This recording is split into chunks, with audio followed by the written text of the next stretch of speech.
Siapa dekat sini kan, kalau dia make up, mesti nampak tua. Saya pun perasan tau dekat diri saya sebenarnya. Saya kalau make up tu macam tebal sikit je, dia akan nampak lagi macam garang.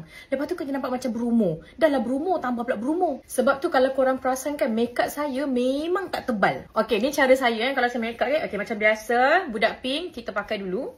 Okay, lepas tu saya akan pakai sunscreen. Okay, macam tu.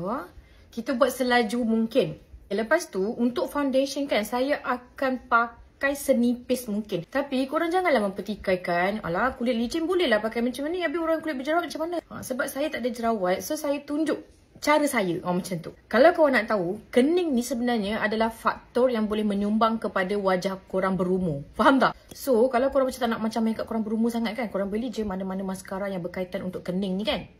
Okay, korang rata-ratakan macam tu. Kalau yang jenis kening serabut tu, pandai-pandailah korang kan. Korang buatlah seminimum mungkin dekat kening korang. Pakai maskara kening pun dah cukup dah saya rasa. Lepas tu kalau korang nak kemaskan kan, nak concealer ke apa ke, terpulang kat korang lah. Okay, macam saya kan, kalau saya pakai ke shading ke contour ke apa kan, dia akan nampak muka saya tu lebih matang. Dah matang tambah lagi matang. Sebab tu kalau korang perasan, saya memang rajin pakai blusher, tak rajin pakai apa shading semua tu. Okay, yang lebihan-lebihan tu, just tonyoh-tonyoh je. Tak payah tambah lagi. Just tonyoh-tonyoh macam tu je.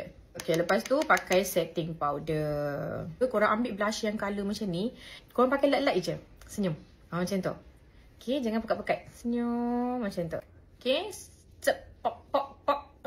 Selak macam tu. So, at least kan dia nampak lah macam orang kata adalah sikit. Pakai maskara. Ikutlah korang nak pakai macam mana. Okay, so dah settle dekat bahagian mata. Okay. Letak sikit.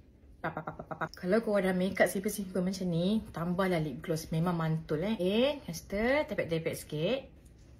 Macam tu. Settle dah. So, dah siap dah.